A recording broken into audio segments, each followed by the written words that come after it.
सभी प्यारे दोस्तों को गुड मॉर्निंग। मैं आपका दोस्त अंकित चौधरी स्वागत करता हूं आपके अपने परिवार रोजगार विद अंकित पे। आशा करता हूं कि आप सभी बेहतरीन जबरदस्त जिंदाबाद होगे और आपकी तैयारी में लास्ट में हम पूरा जोर लगाने की तैयारी पर हैं बच्चे। और आपको पता है ये आपकी मिलान सीरीज है।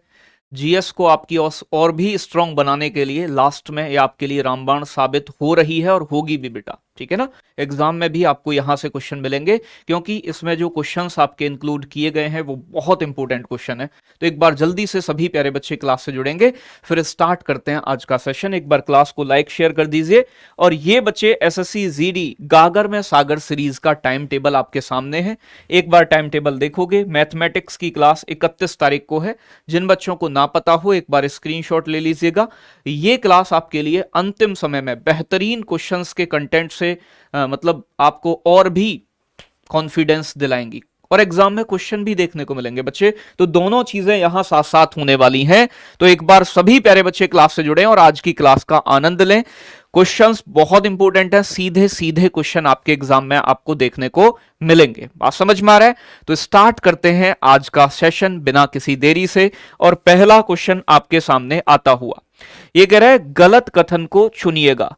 ये कह रहा है चूज द इनकरेक्ट स्टेटमेंट। तो भैया इनकरेक्ट स्टेटमेंट कौन सा है? यहां से क्वेश्चन ऐसा मानो कि एसएससी पूछता ही पूछता है, बैंकिंग से बेटा क्वेश्चन आएगा ही आएगा एक क्वेश्चन। तो ये ध्यान से देखना है आपको और क्वेश्चन का आंसर करना है। क्या कह रहा है आपसे? नाबार्ड। नाबार्ड बेटा कृषि को वित्त देने वाली सर्वोच्च संस्था है। तो नाबार्ड की स्थापना 12 जुलाई 1982 में हुई। ये बात कह रहा है, बिल्कुल बेटा सही बात है, 12 जुलाई 1982 में हुई। फिर कह रहा है इसकी स्थापना शिवरामन समिति की सिफारिश पर की गई। तो भैया बिल्कुल इसके द्वारा ही की गई, इसकी सिफारिश थी, रिकमेंडेशन थी। ये कह रहा है इसका मुख्यालय नई दिल्ली में। बेटा गलत कह रहा है, इसका मुख्यालय मुंबई के अंदर स्थित है, मुंबई में है इसका मुख्यालय। ठीक है ना भाई, किसका? नाबार्ड का।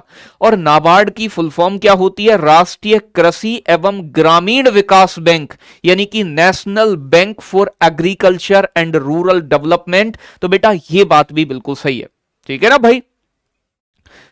चलो बहुत अच्छे।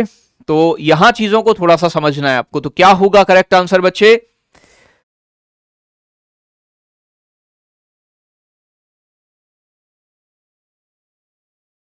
बहुत अच्छे, बात क्लियर है।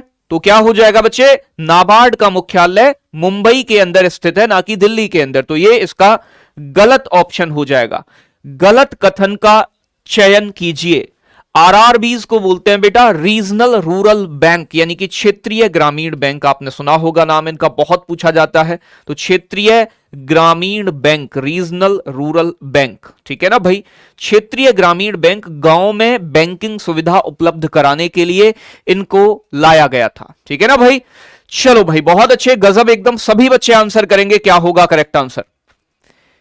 जल्दी से आंसर करो सभी प्यारे बच्चे। देखो भाई आरआरबीज की स्थापना 2 अक्टूबर 1975 में हुई, बिल्कुल सही बात है। आरआरबी एक्ट कब आया था? आरआरबी कानून कब आया? तो आरआरबी एक्ट आया था बच्चे 1976 में, 1976 में। नरसिम्हम समिति की रिकमेंडेशन पर ही आरआरबीज को स्थापित किया गया, बिल्कुल सही बात है। सिक्किम और गोवा में एक भी आरआरबी नहीं है, बिल्कुल सही बात है। ये कह रहा है आरआरबी जब भी खोला जाएगा तो उसमें जो स्पॉन्सर बैंक होता है, प्रायोजक बैंक, प्रायोजक बैंक कौन से होते हैं बेटा? जो राष्ट्रीयकृत बैंक होते हैं, नेशनलाइज्ड बैंक। राष्ट्रीयकृत बैंकों को ही प्रायोजक बैंक कहा जाता है। जैसे कि आपका पीएनबी हो गया, पंजाब नेशनल बैंक, जैसे कि आपका एसबीआई हो गया, state bank of India bank, ठीक है ना। तो आरआरबी में प्रायोजक बैंक की हिस्सेदारी 75% होती है। तो बेटा ये बात गलत कह दी है इसने, चौथा ऑप्शन। जब भी कोई आरआरबी खोला जाता है, रीजनल रूरल बैंक, तो बेटा उसमें जो आपका स्टेट गवर्नमेंट होती है, स्टेट गवर्नमेंट यानी कि केंद्र सरकार, केंद्र सरकार देती है इसमें 50% पैसा। राज्य सरकार बेटा देती है इसमें कितना पैसा? राज्य सरकार का 15% पैसा होता है। और जो प्रायोजक बैंक होता है, स्पॉन्सर बैंक होता है, स्पॉन्सर बैंक का हिस्सा इसमें 35% होता है, ना कि 75%। ठीक है ना भाई। और आप ये बात जानते हैं बहुत अच्छे तरीके से कि बच्चे आरआरबीज को गांव में बैंकिंग सुविधा उपलब्ध कराने के लिए खोला गया, और पहला आरआरबी जो खोला गया उसका नाम प्राथमा बैंक था। प्राथमा बैंक ये यूपी के मुरादाबाद में ओपन किया गया था। और बच्चे एक और चीज जो आपको ध्यान रखनी है, क्या कि वर्तमान में आरआरबीज की संख्या कितनी है, तो 43 है। 43 आरआरबी वर्तमान में कार्यरत हैं, काम कर रहे हैं। आगे बात करूं, गलत कथन का चुनाव कीजिएगा। बच्चे अगर मैं बात करूं गलत कथन कौन सा है, बीमा क्षेत्र का नियंत्रण, बीमा क्षेत्र इंश्योरेंस सेक्टर, जीवन बीमा कराते हो ना बेटा, ये कह रहा है भैया इंश्योरेंस सेक्टर का कंट्रोल जो करता है वो इरडा करता है, IRDA IRDA, insurance regulatory and development authority. तो इंश्योरेंस सेक्टर को कंट्रोल करता है, बिल्कुल सही है। इरडा की स्थापना हुई थी 1999 में, 1999 में। इसका हेडक्वार्टर हैदराबाद के अंदर स्थित है, हैदराबाद में, ठीक है ना भाई। आप जानते हो लाइफ इंश्योरेंस कॉरपोरेशन, जीवन बीमा निगम एक कंपनी है जीवन बीमा की, बीमा करने की। इसकी स्थापना 1 सितंबर 1956 को हुई।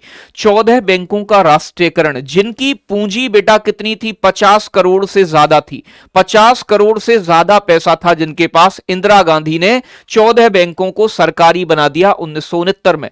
6 बैंक जिनकी पूंजी 200 करोड़ से ज्यादा थी, 200 करोड़ से ज्यादा थी, ऐसे 6 बैंकों का राष्ट्रीयकरण 1985 में नहीं हुआ। कब हुआ था बच्चे, 1980 में, 1980 में हुआ था। तो ये वाला ऑप्शन क्या हो जाएगा, गलत हो जाएगा, डी ऑप्शन हो जाएगा ना, गलत डी ऑप्शन। बिल्कुल बिल्कुल बेटा, डी ऑप्शन हमारा गलत हो जाएगा। आगे बात करें अगले प्रश्न की। अगला प्रश्न क्या कह रहा है, बैंक और उनके मुख्यालय का आप मिलान कर दीजिएगा, बैंक और उनके हेडक्वार्टर। अगर मैं बात करूं बच्चे आपसे यहां, तो बैंक ऑफ महाराष्ट्र की स्थापना हुई थी 1935 में, 1935 में। यूको बैंक की स्थापना हुई थी 1943 में, 1943 में। बच्चे पीएनबी बड़ा पुराना बैंक है, 1894 में इसे स्थापित किया गया। पहला भारतीय बैंक कहा जाता है पीएनबी को। और स्टेट बैंक ऑफ इंडिया का राष्ट्रीयकरण किया गया था। स्टेट बैंक ऑफ इंडिया का पुराना नाम था इंपीरियल बैंक। आपको पता है ना, 1806, 1840 और 1843 में 3 प्रेसिडेंटरी बैंक खोले गए, bank of Bengal, bank of Bombay और बैंक ऑफ मद्रास। इन तीनों बैंकों को मर्ज किया गया था 1921 में, और बैंक खुला था इंपीरियल बैंक ऑफ इंडिया, भारतीय इंपीरियल बैंक। इंपीरियल बैंक की स्थापना की गई, और इंपीरियल बैंक को जुलाई 1955 में राष्ट्रीयकृत करके बेटा एक बैंक बनाया गया जिसका नाम था state bank of India, SBI। तो SBI कब बना है, तो ये जुलाई 1955 में बना है। SBI का मुख्यालय तो जुलाई 1955 में इसकी स्थापना मानी जाएगी, राष्ट्रीयकरण माना जाएगा। SBI का मुख्यालय कहां है बेटा, मुंबई के अंदर है SBI का। पीएनबी का मुख्यालय कहां है, नई दिल्ली के अंदर है पीएनबी का मुख्यालय। अब बचे आपके यूको बैंक, और बच्चे एक बचा आपका, ठीक है ना, एक तो यूको बैंक बचा। यूको बैंक का कहां है बेटा, पुणे के अंदर होगा। और बच्चे आपका ये जो बैंक ऑफ महाराष्ट्र है इसका कहां है, कोलकाता के अंदर है, ठीक है ना भाई। तो ऐसे करके क्या करना है आपको, नहीं, बैंक ऑफ महाराष्ट्र का पुणे में है बेटा, यानी कि बैंक ऑफ महाराष्ट्र पुणे में और यूको बैंक आपका कोलकाता में। इस तरीके से मैच करोगे, ठीक है ना भाई। ऐसा लग रहा है यूपीएससी का पेपर दे रहा हूं बेटा, कई सारे क्वेश्चन तैयार हो रहे हैं। मैं बहुत सारी बातें भी आसपास की बताऊंगा आपसे, ठीक है ना। यूपीएससी का पेपर तो खैर ऐसा ही होता है, लेकिन वहां ऑप्शन भी दिए होते हैं। आगे बताओ, अगले प्रश्न की बात करते हैं। अगला प्रश्न क्या कह रहा है, गलत कथन का चुनाव कीजिएगा। स्टेट बैंक ऑफ इंडिया हमारे देश का सबसे बड़ा सरकारी बैंक है, आप सभी बात जानते हो। तो बच्चे स्टेट बैंक ऑफ इंडिया का राष्ट्रीयकरण हुआ था 1955 में, बिल्कुल सही बात कह दी है जी। इसका मुख्यालय पता चल गया है। ये सरकारी क्षेत्र का, सार्वजनिक क्षेत्र का, सार्वजनिक मतलब बेटा सरकारी, सार्वजनिक क्षेत्र का सबसे बड़ा बैंक है, सबसे बड़ा बैंक। तो सार्वजनिक क्षेत्र का सबसे बड़ा बैंक कौन सा है, आपका आंसर आएगा SBI। आरबीआई का राष्ट्रीयकरण कब हुआ, आरबीआई की स्थापना हुई थी बच्चे 1935 में, 1935 में। राष्ट्रीयकरण हुआ था 1949 में। याद करो, आरबीआई का एक्ट कब आया था, RBI act, reserve bank of India act कब आया, तो reserve bank of India act आया था 1934 में। आरबीआई की स्थापना किस समिति की सिफारिश पर हुई थी, तो आपको बताया था Hilton young commission, Hilton young commission. ठीक है ना भाई, हिल्टन यंग कमीशन जिसे रॉयल कमीशन भी कहते हैं, इसकी रिकमेंडेशन पर हुई। बैंक ऑफ हिंदुस्तान की स्थापना 1870 में हुई, जो कि गलत हो जाएगा। बैंक ऑफ हिंदुस्तान की स्थापना 1770 में कलकत्ता में, कोलकाता में हुई थी। कहां हुई थी बच्चे? कोलकाता के अंदर हुई थी। और बच्चे बैंक ऑफ हिंदुस्तान हमारे देश का पहला बैंक है, पहला बैंक। ठीक है ना भाई, देश में खुलने वाला पहला बैंक बैंक ऑफ हिंदुस्तान है। पीएनबी की स्थापना इस स्टार्टिंग में दयाल सिंह और लाला लाजपत राय द्वारा 1894 में हुई। पीएनबी की स्थापना पंजाब नेशनल बैंक, याद करो थोड़ा सा, ठीक है ना, बिल्कुल सही है। फर्स्ट बैंक है देश के अंदर खुलने वाला, बैंक ऑफ हिंदुस्तान। आगे कह रहा है गलत कथन को चुनिएगा। RBI reserve bank of India देश का सेंट्रल बैंक है, केंद्रीय बैंक है। तो बिल्कुल बेटा देश का केंद्रीय बैंक है, पैसे वैसे यही सब कुछ जारी करता है, सभी बैंकों पर भी इसी का कंट्रोल होता है। ठीक है ना भाई, इसी का कंट्रोल होता है। आरबीआई की स्थापना 1935 में हुई। तो बिल्कुल बच्चे 1935 में इसे स्थापित किया गया। इसका राष्ट्रीयकरण 1949 में हो गया था। राष्ट्रीयकरण यानी कि प्राइवेट से सरकारी बना दिया गया, क्योंकि जब इसकी स्थापना हुई थी तो आपको पता है ये एक प्राइवेट बैंक था और 5 करोड़ की इनिशिएटिव कैपिटल के साथ आरबीआई को स्थापित किया गया था। आगे बात करूं, आरबीआई का मुख्यालय नई दिल्ली में है बेटा। देखो भाई, आरबीआई का मुख्यालय 1935 से लेके और 37 तक तो रहा था आपका कोलकाता में, 2 साल कोलकाता के अंदर। इसके बाद 1937 से लेके और अभी तक इसका मुख्यालय मुंबई के अंदर है। तो बेटा सही ऑप्शन कौन सा हो जाएगा? सी, बैंकिंग रेगुलेटिंग एक्ट, बैंकिंग विनियमन अधिनियम, इसे बैंकिंग कंपनी अधिनियम के नाम से भी जानते थे पहले। यह कब आया था? 1949 में, जिसके द्वारा आरबीआई को पावर्स ट्रांसफर की गई, आरबीआई को शक्तियां प्रदान की गई। तो यह था बच्चे बैंकिंग रेगुलेटिंग एक्ट, ध्यान रखना है, 1949 में आया। बिल्कुल सही। आरबीआई का राष्ट्रीयकरण भी 1949 में हुआ, लेकिन आरबीआई एक्ट कब आया? तो 1934 में। आरबीआई का कानून याद रखिएगा, ठीक है ना भाई। तो बात क्लियर हो रही है यहां तक। आरबीआई का प्रतीक चिन्ह में कौन कौन है? प्रतीक, आरबीआई का सिंबल क्या है? तो आपको पता है ना, ताड़ का पेड़, और ताड़ के पेड़ के साथ बच्चे बाघ है, यानी कि टाइगर। यह भी पूछा गया क्वेश्चन है एसएससी के द्वारा। और आरबीआई का लेखा वर्ष क्या है? तो बदल गया है। लेखा वर्ष, फाइनेंशियल ईयर जो है, या अकाउंटिंग ईयर बोलते हैं बैंकिंग सेक्टर में से, तो वो अब जो भारत सरकार का बच्चे वित्तीय वर्ष होता है ना, 1 अप्रैल से लेकर 31 मार्च, वही आरबीआई का आपका लेखा वर्ष भी है, अकाउंटिंग ईयर भी है। बात क्लियर हो रहा होगा, ठीक है ना। ताड़ का पेड़ और बच्चे टाइगर, बाघ। ये कह रहे सही कथन चुनिए। आरबीआई के पहले गवर्नर ऑसबॉर्न स्मिथ थे। ये कह रहे आरबीआई के प्रथम भारतीय गवर्नर सीडी देशमुख थे। आरबीआई के वर्तमान गवर्नर जो है बेटा शक्तिकांत दास हैं। ये कह रहे सभी कथन बिल्कुल करेक्ट हो जाएंगे। अच्छा मुझे बताओ, आप शक्तिकांता दास जो हैं आरबीआई के बच्चे कौन से नंबर के गवर्नर हैं? आरबीआई का एक गवर्नर होता है, आरबीआई का एक गवर्नर होता है, 4 डिप्टी गवर्नर होते हैं, डिप्टी गवर्नर होते हैं, आप ये बात जानते हो, ठीक है ना। 4 डिप्टी गवर्नर होते हैं। आरबीआई के पहले गवर्नर कौन है बच्चे? तो वो ऑसबॉर्न स्मिथ। दूसरे थे जेम्स टेलर। तीसरे नंबर पे सीडी देशमुख, लेकिन पहले भारतीय हैं सीडी देशमुख, पहले वाले अंग्रेज थे। शक्तिकांता दास 25वें नंबर के आरबीआई गवर्नर हैं। और बच्चे ध्यान रखिएगा, ये वर्तमान गवर्नर भी हैं शक्तिकांता दास। बात क्लियर है यहां तक सभी बच्चों की? आगे बात करूं बच्चे अगले प्रश्न की। कह रहे आरबीआई का कौन सा काम नहीं है? आरबीआई कमेरा आदमी है, कमेरा बैंक है, काम करता है। तो बेटा देश का केंद्रीय बैंक है। जो केंद्रीय बैंक होता है वो रुपए पैसे जारी करता है, आप सभी जानते हैं, ठीक है ना भाई। एक कह रहे हैं इकोनॉमिक्स से कितना क्वेश्चन आता है? 30 क्वेश्चन आता है। अरे भाई बुद्धू ही रहोगे कतई, कितनी बार बताए हैं इकोनॉमिक्स से? बेटा 3 क्वेश्चन पूछ लेगा, लेकिन वो 3 क्वेश्चन आपके लिए इंपॉर्टेंट हैं। 4 भी कर सकता है, 2 भी कर सकता है, ऐसा फिक्स नहीं है कोई भी कि इतने ही क्वेश्चन पूछेगा। मैं बताता बताता थक गया कि किससे कितने क्वेश्चन आएंगे, लेकिन भाई साहब को पता ही नहीं चला है। और बेटा पेपर देने के 1 महीने बाद आना, फिर पूछना, ठीक है ना भाई। क्या होगा सही आंसर? तो बेटा अगर मैं बात करूं बच्चे यहां आपसे, ये कह रहे हैं नोटों का निर्गमन, पैसे जारी करना, जितने भी करेंसी नोट होते हैं उन्हें डिस्ट्रॉय करना। बच्चे नोटबंदी के बाद जो नोट पहुंचते हैं इसके पास, नोटों का निर्गमन। देखो 1 रुपए का नोट जो जारी करता है, नोट, ठीक है ना भाई, साथ के साथ सभी सिक्के जो जारी किए जाते हैं, सिक्के, कॉइन्स, वो फाइनेंस मिनिस्ट्री के द्वारा जारी होते हैं, वित्त मंत्रालय के अधीन आते हैं। एफएम मतलब फाइनेंस मिनिस्ट्री। और बच्चे जितने भी नोट होते हैं, 1 रुपए से बड़े जितने भी नोट होते हैं, सभी बच्चे आरबीआई जारी करता है, रिजर्व बैंक ऑफ इंडिया। और आरबीआई के गवर्नर के इन पे सिग्नेचर होते हैं, गवर्नर। और 1 रुपए के नोट पर किसके सिग्नेचर होते हैं? 1 रुपए के नोट पर फाइनेंस सेक्रेटरी, वित्त सचिव के हस्ताक्षर होते हैं, वित्त सचिव के।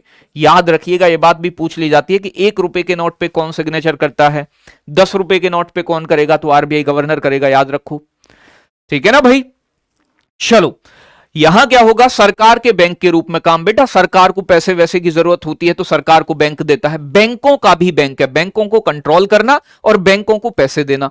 मौद्रिक नीति बनाना, मॉनिटरी पॉलिसी, मौद्रिक नीति के द्वारा देश के अंदर कितना पैसा है इस चीज को कंट्रोल किया जाता है।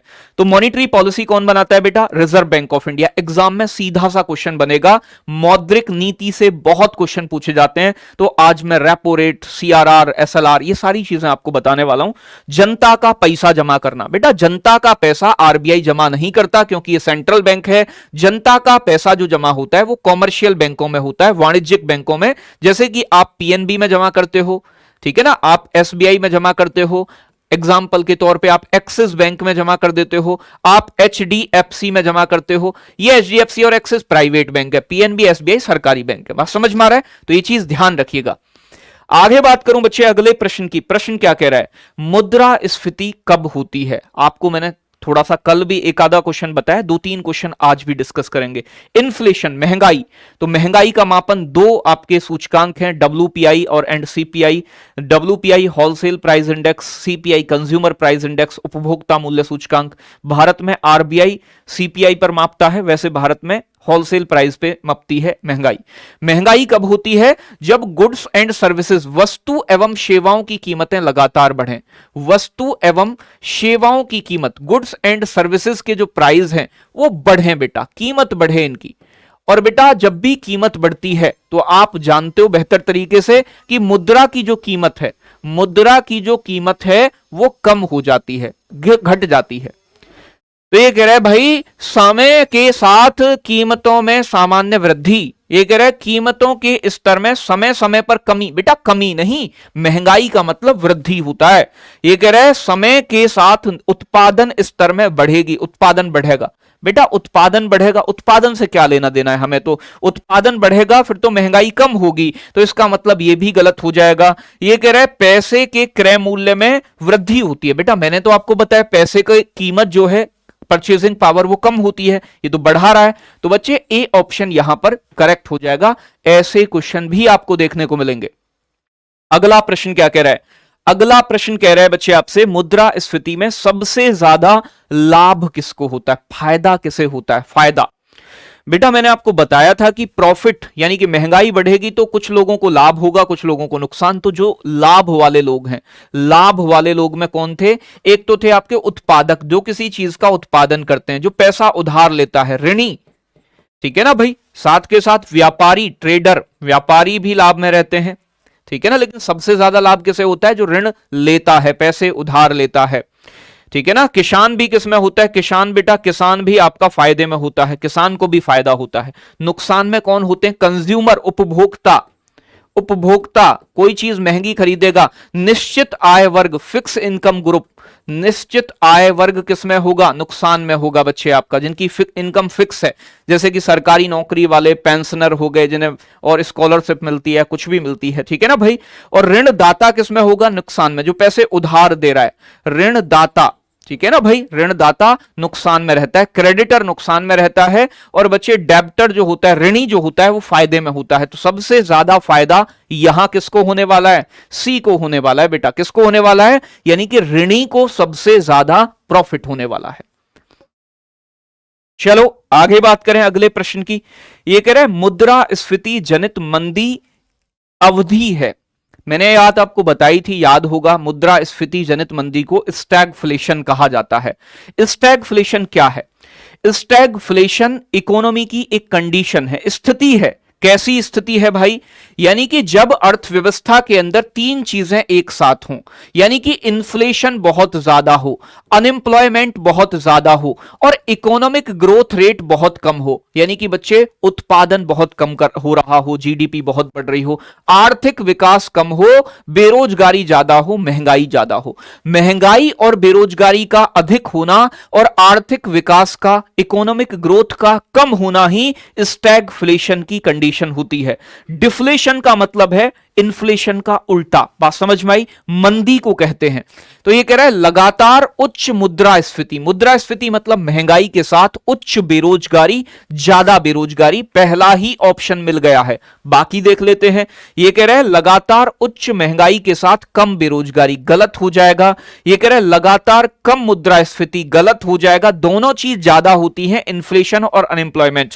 लगातार कम मुद्रास्फीति के साथ कम बेरोजगारी। बेटा कम मुद्रास्फीति के साथ कम बेरोजगारी, दोनों चीज कम दे दी है, गलत है, जबकि दोनों चीज ज्यादा होनी चाहिए। आपको मैंने बताया है, ए ऑप्शन बिल्कुल सही हो जाएगा। बहुत पूछा जाता है कि स्टैगफ्लेशन क्या है, तो स्टैगफ्लेशन अर्थव्यवस्था की वह स्थिति है जिसमें इन्फ्लेशन रेट हाई हो, अनएम्प्लॉयमेंट रेट हाई हो और इकोनॉमिक ग्रोथ रेट बेटा लो हो, आर्थिक विकास की दर धीमी हो। आगे बात करूं बच्चे अगले प्रश्न की। निम्नलिखित में से कौन भारत के आर्थिक सर्वेक्षण का प्रकाशन करता है? Economic survey of India. Economic survey, देखो जो आपका बजट होता है ना बेटा, बजट तो होता है, बजट को रखा गया है आर्टिकल 112 में।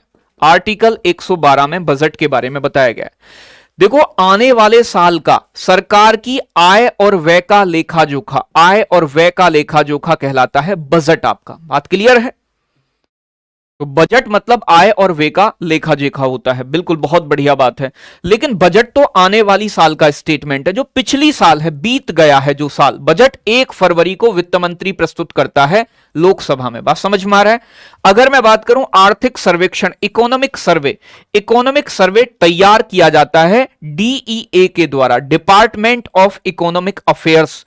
डिपार्टमेंट ऑफ इकोनॉमिक अफेयर्स जिसका हेड होता है बच्चे आपका chief economic adviser we Anantha Nageswaran, इस समय चीफ इकोनॉमिक एडवाइजर हैं। ठीक है ना भाई, बात क्लियर हो रही है? वी अनंत नागेश्वर कौन है? यानी कि बच्चे चीफ इकोनॉमिक एडवाइजर हैं, CEA V Anantha Nageswaran. V Anantha Nageswaran chief economic adviser हैं। जब बजट प्रस्तुत किया जाता है तो बजट प्रस्तुत करने से एक दिन पहले, यानी कि बच्चे बजट 1 फरवरी को प्रस्तुत होता है, तो आर्थिक सर्वेक्षण यानी कि इकोनॉमिक सर्वे कब प्रस्तुत होगा? यानी कि बच्चे 31 जनवरी को। 31 जनवरी को ही वित्त मंत्री, फाइनेंस मिनिस्टर आर्थिक सर्वेक्षण की रिपोर्ट संसद के समक्ष प्रस्तुत करता है। तो बच्चे ये जो डीईए है, डिपार्टमेंट ऑफ इकोनॉमिक अफेयर्स, ये किस मंत्रालय के अधीन आता है? तो बच्चे मिनिस्ट्री ऑफ फाइनेंस, वित्त मंत्रालय के अधीन आता है। तो आर्थिक सर्वेक्षण की रिपोर्ट वित्त मंत्रालय का DEA, department of economic affairs, आर्थिक मामलों का विभाग कहते हैं बेटा डीईए को। हिंदी में क्या बोलते हैं बच्चे? आर्थिक मामलों का विभाग।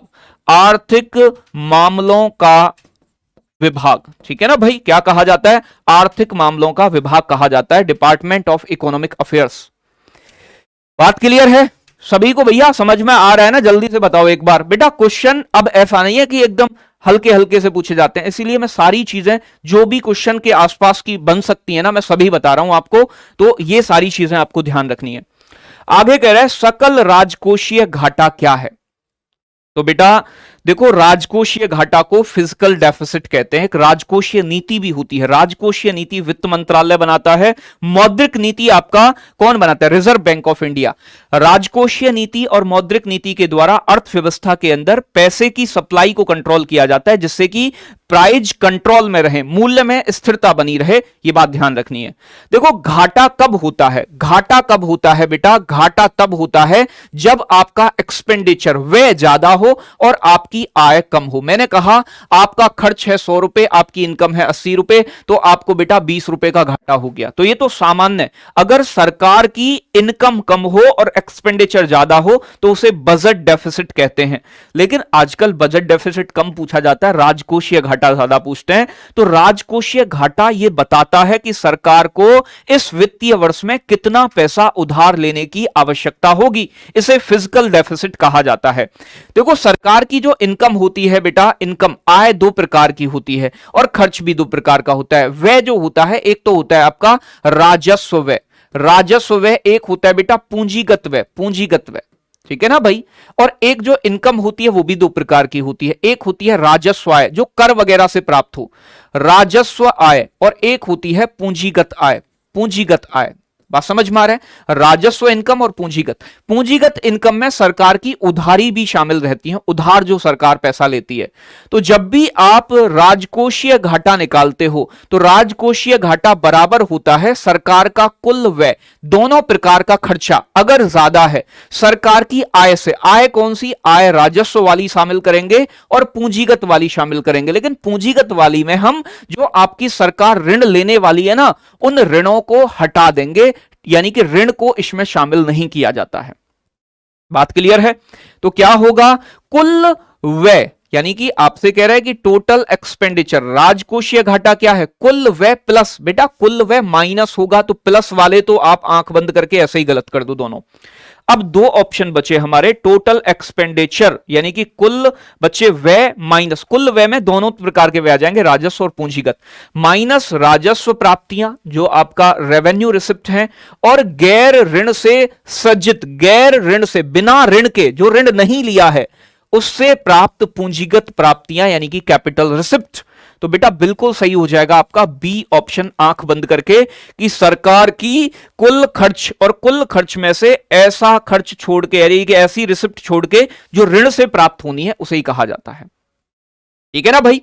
तो ये सारी चीजें एग्जाम में अच्छे लेवल के क्वेश्चन बनते हैं बच्चे आजकल। तो ऐसा नहीं है कि जीडी में भी हल्के हल्के प्रश्न पूछेगा, लेकिन प्रश्न अगर आपने पढ़ा है तो बिल्कुल अच्छे तरीके से याद हो जाएगा। ठीक है ना?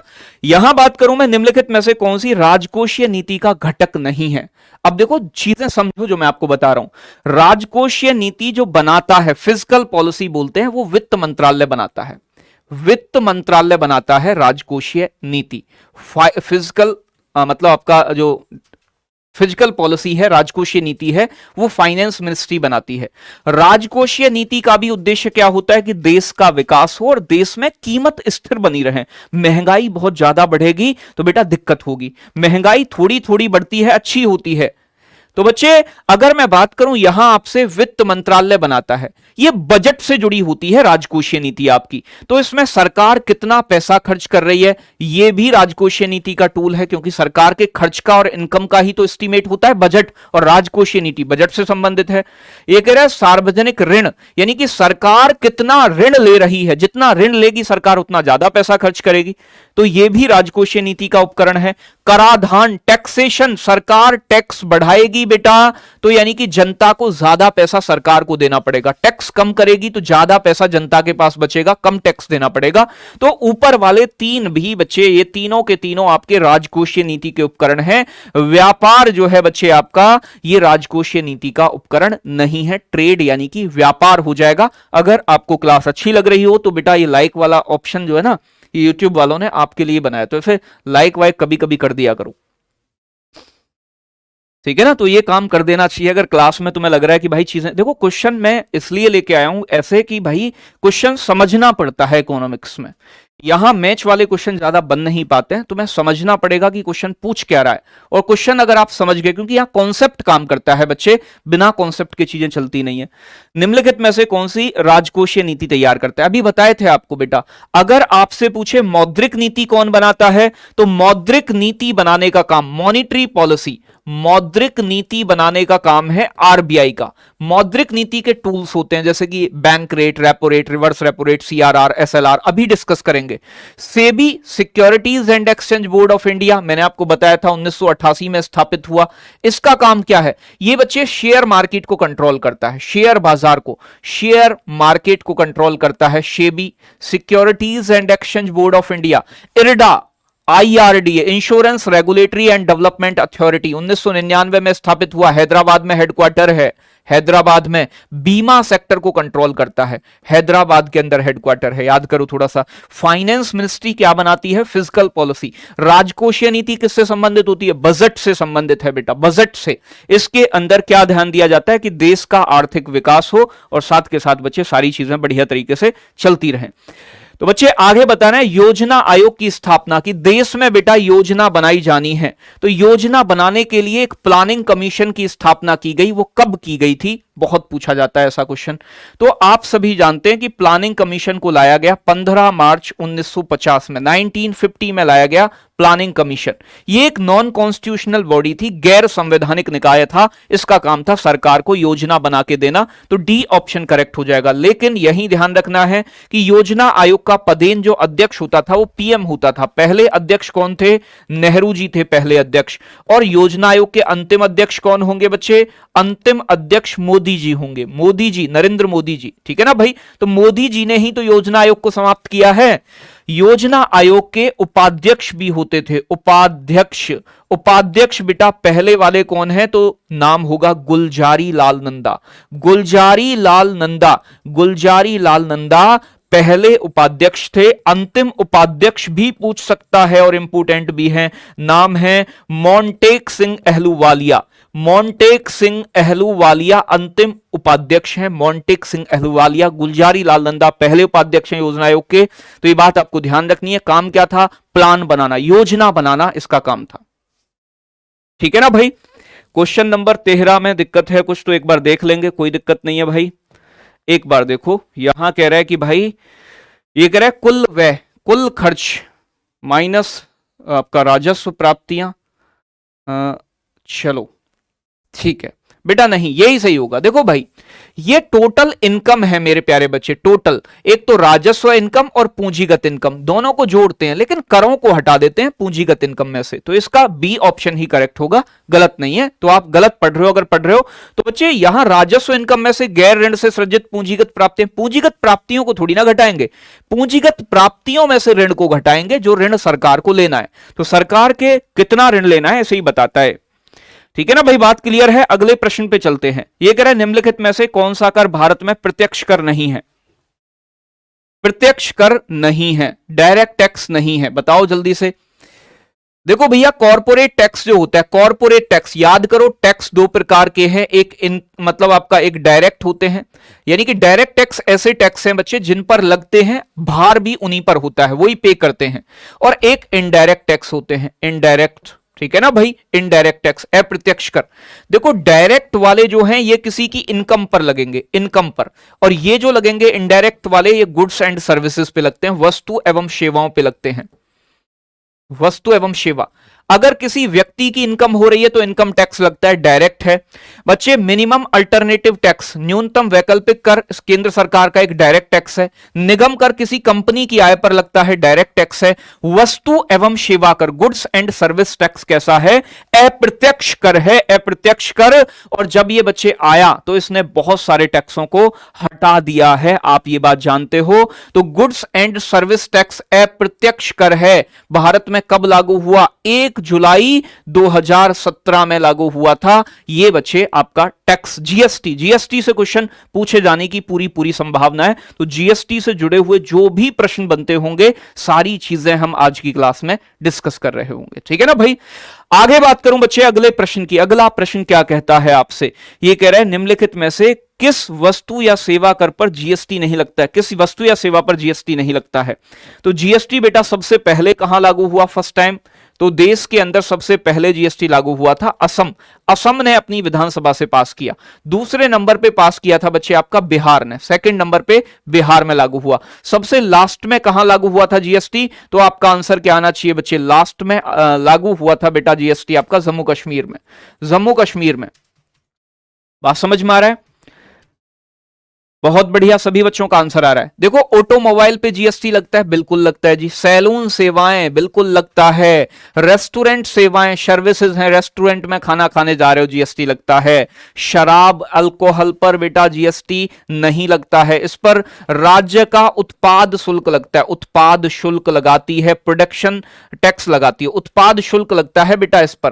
क्योंकि शराब को और पेट्रोलियम को, शराब को, विद्युत को, इलेक्ट्रिसिटी को और साथ के साथ रियल एस्टेट को, यानी कि बच्चे जीएसटी के दायरे से बाहर रखा गया। क्यों रखा गया है? क्योंकि सरकार इन पर बच्चे ज्यादा पैसा लेती है टैक्स के रूप में। जीएसटी लेगी तो जीएसटी की लास्ट स्लैब ही बेटा 28% की है। जीएसटी के प्रकार कितने हैं? 3 प्रकार के हैं।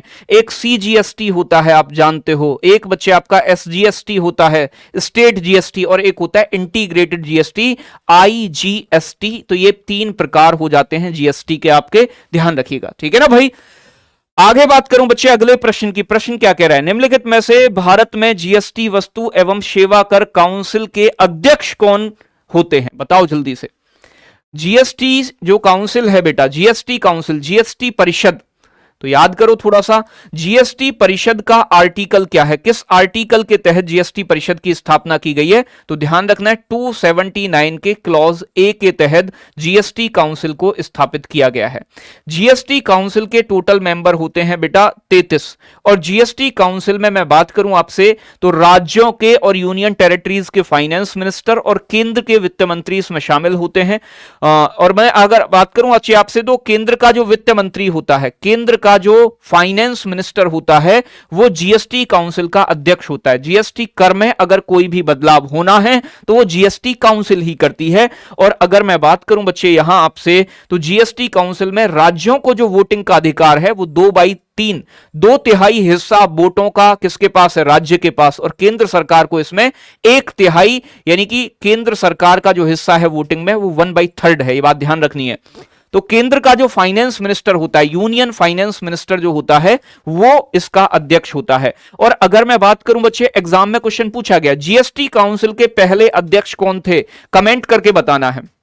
वर्तमान अध्यक्ष कौन है? वर्तमान फाइनेंस मिनिस्टर कौन है? निर्मला सीतारमण। तो निर्मला सीतारमण तो बच्चे वर्तमान है, ठीक है ना भाई। निर्मला सीतारमण वर्तमान में है। और बच्चे पहले अध्यक्ष कौन थे आपको बताना है जल्दी से। कौन थे? आंसर आ रहा है अरुण जेटली। गजब बेटा, एकदम गजब। कौन है? अरुण जेटली पहले वित्त मंत्री थे इस समय ये जीएसटी आया। तो अरुण जेटली कौन होंगे बच्चे? ये पूछा गया एसएससी के द्वारा, क्वेश्चन पूछा गया है। तो कहीं से भी क्वेश्चन पूछ ले, आपको आना चाहिए, यह प्रयास होना चाहिए। जनसंख्या घनत्व से आप क्या समझते हो?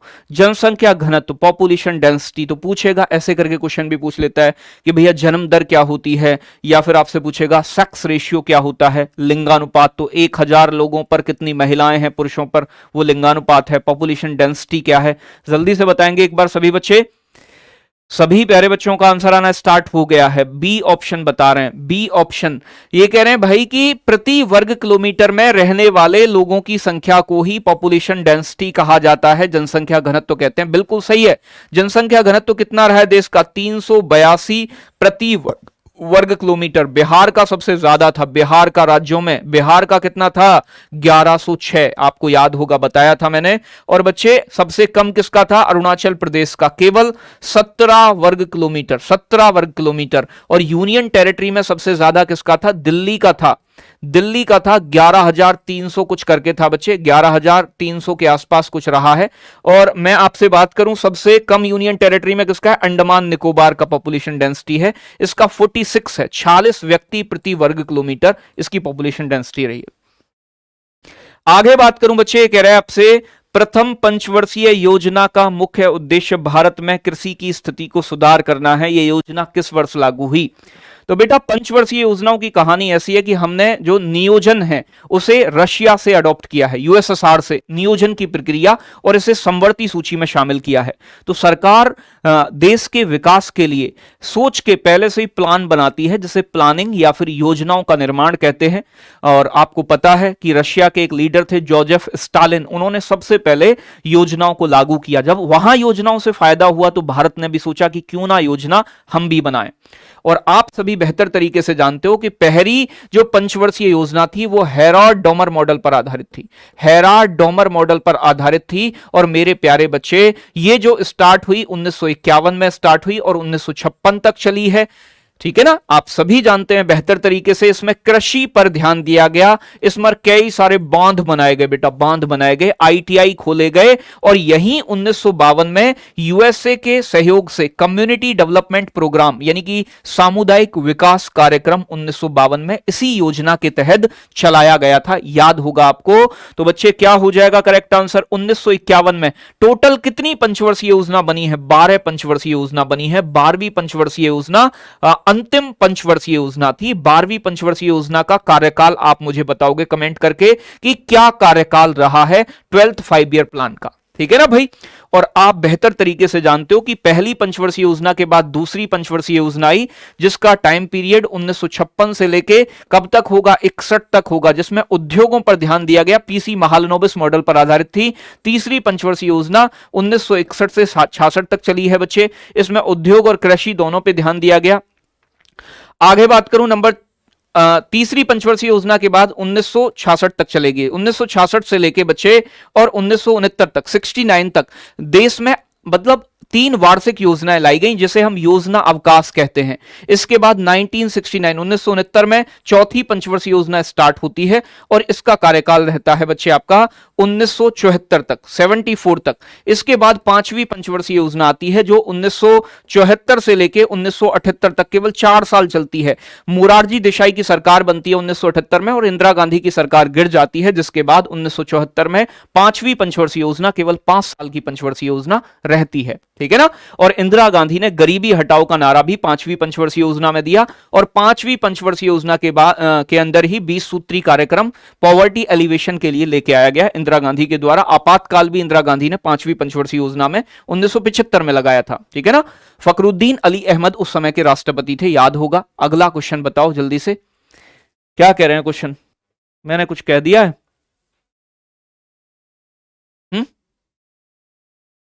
चलो भाई बच्चे, इसके बाद 1978 से लेके 1980 तक, 1978 से लेके 80 तक रोलिंग प्लान आया। रोलिंग प्लान किसने दिया था? गुन्नार मेडल के द्वारा दिया गया, याद होगा। उनकी किताब है the Asian drama, Gunnar Myrdal की। किस पंचवर्षीय योजना के तहत राउरकेला, भिलाई और दुर्गापुर आयरन स्टील प्लांट स्थापित किए गए, ठीक है ना भाई। तो भिलाई, दुर्गापुर, राउरकेला ये आयरन स्टील प्लांट थे, आप सभी जानते हैं बेहतर तरीके से। और दूसरी पंचवर्षीय योजना में यह काम हुआ था। दूसरी पंचवर्षीय योजना के दौरान दूसरी पंचवर्षीय योजना पीसी महालनोबिस मॉडल पर आधारित थी, महालनोबिस मॉडल पर आधारित थी। आपको पता है ये बात बच्चे, इसमें उद्योगों पर प्रायोरिटी दी गई, उद्योगों पर ध्यान दिया गया।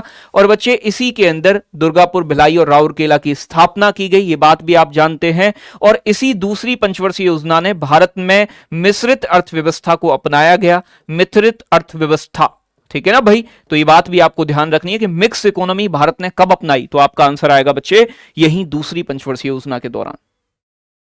आगे बात करूं कृषि, आगे कह रहा है नीति आयोग के संदर्भ में टी अक्षर का आशय क्या है? नीति आयोग बेटा सरकार के थिंक टैंक के रूप में काम करता है। थिंक टैंक यानी कि सरकार को सोच के देता है। नीति आयोग किसके स्थान पे आया है बेटा? योजना आयोग के स्थान पर, योजना आयोग की जगह लाया गया है नीति आयोग। नीति आयोग की स्थापना कब हुई है? तो यह हुई थी बच्चे 1 जनवरी 2015 में नीति आयोग को स्थापित किया गया है। योजना आयोग के स्थान पर काम वही है जो पहले योजना आयोग का था। नीति आयोग का फुल फॉर्म क्या होता है? तो बच्चे आप सभी जानते हैं national institution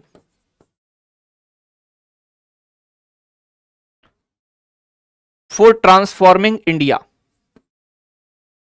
transforming, national institution for transforming India, राष्ट्रीय भारत परिवर्तन संस्थान इसका फुल फॉर्म होता है। यह बात आप बेहतर तरीके से समझते हो। तो भैया क्या हो जाएगा? ट्रांसफॉर्मिंग हो जाएगा, ट्रांसफॉर्मिंग, ठीक है ना भाई, ट्रांसफरिंग मत कर देना, गलत हो जाएगा। 1 जनवरी 2015 में इसकी स्थापना हुई। 15 अगस्त 2014 में मोदी जी ने घोषणा की थी कि हम योजना आयोग के स्थान पे नई चीज लेके आएंगे जिसे हम नीति आयोग के नाम से जानेंगे। तो इसकी फुल फॉर्म पूछ लेता है, national institution for transforming India इसकी फुल फॉर्म है। और इसका जो अध्यक्ष होता है बच्चे वो पीएम होता है, प्रधानमंत्री होते हैं। वर्तमान में और शुरू में एक ही रहे, नरेंद्र मोदी जी हैं तभी से प्रधानमंत्री। तो नरेंद्र मोदी जी इसके कौन है बच्चे, यानी कि अध्यक्ष हैं। इसके एक बच्चे उपाध्यक्ष होते हैं, उपाध्यक्ष भी याद रखने। पहले उपाध्यक्ष कौन थे, अरविंद पनगड़िया थे बच्चे, अरविंद पनगड़िया। और बच्चे अभी वर्तमान में कौन है, वर्तमान उपाध्यक्ष कौन है, तो याद रखिएगा सुमन बैरी हैं, सुमन बैरी बेटा इसके वर्तमान उपाध्यक्ष हैं। इसके सीईओ होते हैं, चीफ एग्जीक्यूटिव ऑफिसर। पहले कौन से, पहले थे बच्चे सिंधु श्री खुल्लर पहले उपाध्यक्ष थे, याद रखना है। वर्तमान उपाध्यक्ष कौन है इसके, तो बच्चे ध्यान रखना है परमेश्वरन अय्यर हैं, अय्यर साहब, परमेश्वरन अय्यर इसके वर्तमान सीईओ हैं, उपाध्यक्ष नहीं, सीईओ। सिंधु श्री खिल्लर नहीं, ये कह रहा है पीएमजेवाई का पूर्ण रूप क्या, जीवाई, पीएमजीवाई का पूरा नाम क्या है। जब आपकी गागर में सागर होगी तो मैं 10 इंपोर्टेंट योजनाएं भी उसमें शामिल करूंगा, ठीक है ना। इंपोर्टेंट 10 योजनाएं गागर में सागर क्लास में, और कुछ 10 एक क्वेश्चन जो करंट के बहुत इंपोर्टेंट है वो क्वेश्चन भी मैं गागर में सागर में शामिल करूंगा। करंट के रिलेटेड क्वेश्चन जो है, जो तुरंत तुम्हें याद रहे, एग्जाम से पहले बुद्धि में सेट रहे वो, ठीक है ना भाई। तो बताएंगे यहां क्या होगा, पीएमजेवाई प्रधानमंत्री ग्रामोदय योजना, प्रधानमंत्री पीएम गुरुकुल योजना है, गरीब योजना है, ग्राम योजना है। तो क्या होगा बच्चे, अगर मैं बात करूं बच्चे ग्रामीण क्षेत्र के विकास के लिए, ठीक है ना भाई, ये योजना लाई गई थी 2000 में, आई थी सन 2000 में, ठीक है ना, वर्ष 2000 में। इसका पूरा नाम है प्रधानमंत्री ग्रामोदय योजना। तो बी ऑप्शन करेक्ट होगा इसका बच्चे, तो 2000 में आई थी। आगे बात करूं बच्चे अगले प्रश्न की, क्या कह रहा है, अर्थशास्त्र के क्षेत्र में आईपीओ का विस्तृत रूप क्या है। आईपीओ बेटा, आईपीओ किससे जुड़ा हुआ है बेटा, अगर ऐसी फुल फॉर्म पूछी जाती है ना तो थोड़ा सा नॉलेज होनी चाहिए तभी आंसर कर पाओगे।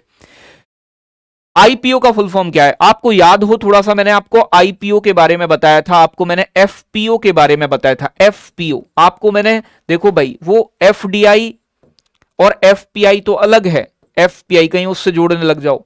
एक तो होता है फॉरेन डायरेक्ट इन्वेस्टमेंट, एक फॉरेन पोर्टफोलियो इन्वेस्टमेंट, प्रत्यक्ष निवेश अप्रत्यक्ष निवेश, ये तो मैंने कल बताया आपको। अब बात कर रहे हैं आईपीओ, इनिशियल पब्लिक ऑफरिंग, और एक होता है FPO, follow on public offering. अब ये चीज क्या होती है, आपकी शेयर मार्केट है ना, शेयर मार्केट में अगर कोई कंपनी पहली बार अपने शेयर जारी कर रही है, फर्स्ट टाइम, पहली बार नए, तो बेटा उसे इनिशियल पब्लिक ऑफर कहते हैं। और जो चीज पहले से बिक गई है, पहले से मौजूद है मार्केट में, अगर उस चीज को आप खरीद बेच रहे हो, ठीक है ना भाई, मानो मैंने रिलायंस के शेयर डायरेक्ट रिलायंस से खरीदे, तो इसका मतलब मैंने रिलायंस का आईपीओ खरीदा है। अगर मैं बच्चे रिलायंस के मैंने शेयर खरीद लिए, मैं अपने शेयर किसी को बेच रहा हूं, तो मैं एफपीओ कर रहा हूं, यानी कि अपना एफपीओ बेच रहा हूं। सीधी सी बात ये समझनी है। तो आईपीओ का मतलब जब कंपनी पहली बार अपने शेयर बेचती है फर्स्ट टाइम, तो उसे आईपीओ कहा जाता है। एफपीओ मतलब जो चीज बिक गई। देखो एग्जाम्पल के तौर पे समझो, आप जब स्प्लेंडर बाइक लेने जाते हो नई, तो कहां जाते हो, स्प्लेंडर के शोरूम पे जाते हो बच्चे। अब आप बच्चे स्प्लेंडर को पुरानी हो गई बेचना चाहते हो, तो कहां जाते हो आप, तो फिर जाते हो आप बच्चे OLX पे। OLX कैसा प्लेटफॉर्म है, जहां पर पुरानी चीजें रीसेल की जाती हैं। तो बेटा ये मान लो एफपीओ की आप रीसेल कर रहे हो, दोबारा से बेच रहे हो, और आईपीओ का मतलब आप नई चीज दुकान से परचेज कर रहे हो, ध्यान रखिएगा। तो क्या हो जाएगा, initial public offer, initial public offering बेटा ये हो जाएगा FPO, follow on public offering, follow on public offering, ठीक है ना भाई, फॉलो ऑन पब्लिक ऑफरिंग बोलते हैं इसे। ये कह रहा है भारतीय व्यापारियों और उद्योगपतियों ने किस वर्ष फेडरेशन ऑफ इंडियन चैम्बर और कॉमर्स एंड इंस्टीट्यूट, जो फिक्की के नाम से आप जानते हो, फिक्की का गठन किया। कल भी मैंने आपको फिक्की के बारे में बताया था। फिक्की का फुल फॉर्म पूछ लेता है तो federation of India chambers and commerce and industries, ठीक है ना भाई, उद्योगों से जुड़ा हुआ एक संगठन है। तो फिक्की की स्थापना जो हुई थी वो घनश्याम दास ठीक है ना भाई, किसने की थी? घनश्याम दास, और घनश्याम दास के साथ कौन थे? पुरुषोत्तम दास, ये उद्योगपति थे।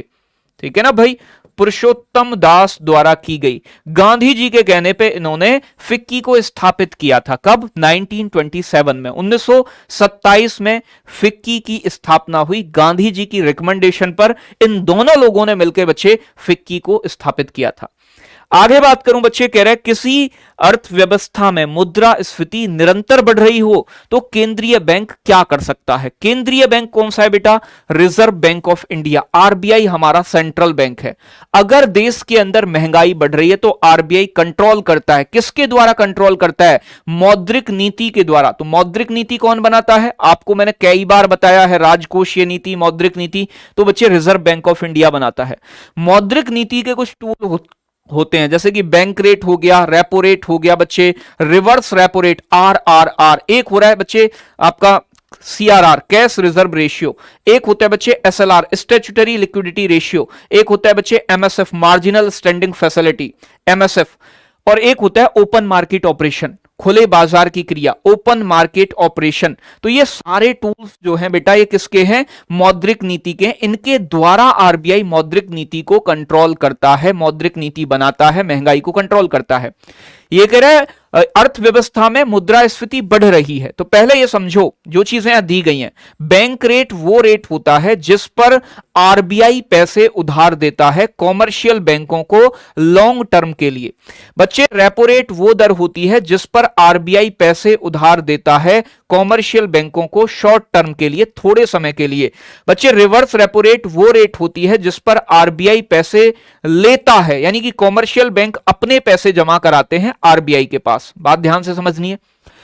ये कह रहा है रेपो रेट को अपरिवर्तित रखकर। बेटा अपरिवर्तित तो नहीं रखी जाएगी क्योंकि महंगाई बढ़ रही है लगातार, अपरिवर्तित नहीं रखेंगे। अपरिवर्तित रखेंगे तो पैसा जाता रहेगा देश में और महंगाई बढ़ती रहेगी। ये कह रहा है रेपो रेट में कमी करके। बेटा रेपो रेट वो दर है जिस पर आरबीआई पैसे दे रहा है कॉमर्शियल बैंकों को। अगर रेपो रेट कम हो जाएगी तो कॉमर्शियल बैंक और ज्यादा पैसा आरबीआई से मांगेंगे और लोन के रूप में बांटेंगे, देश में पैसा बढ़ेगा, महंगाई बढ़ेगी। तो बेटा ये ऑप्शन भी नहीं होगा, रेपो रेट में वृद्धि करके। बिल्कुल बेटा सी ऑप्शन हो जाएगा। ये कह रहा है रिवर्स रेपो रेट में कमी करके, ये भी हो सकता है, लेकिन बेहतर ऑप्शन रेपो रेट में वृद्धि करके ही होगा, सी ऑप्शन। कारण क्या है? जैसे ही आरबीआई रेपो रेट को बढ़ा देगा, सीधा सा मतलब क्या होगा इसका कि अब जो आरबीआई से पैसा मांग रहे हैं कॉमर्शियल बैंक बच्चे, वो सस्ती ब्याज दर पे पैसा मांगेंगे। ठीक है ना भाई, सस्ती ब्याज दर पे पैसा नहीं मिलेगा क्योंकि अब महंगाई बढ़ गई है, तो ये पैसा लेना बंद कर देंगे इससे और कहेंगे भैया हम ना ले रहे पैसा, क्योंकि जनता लेना बंद कर देगी महंगी ब्याज पे पैसा। तो इसलिए रेपो रेट अगर बढ़ा दे बच्चे तो महंगाई कंट्रोल होगी। आगे बात करूं आपसे, कह रहे हैं मौद्रिक नीति समिति। मैंने आपको बताया कि मौद्रिक नीति बच्चे जो मॉनिटरी पॉलिसी है, मॉनिटरी पॉलिसी बनाता कौन है? आरबीआई।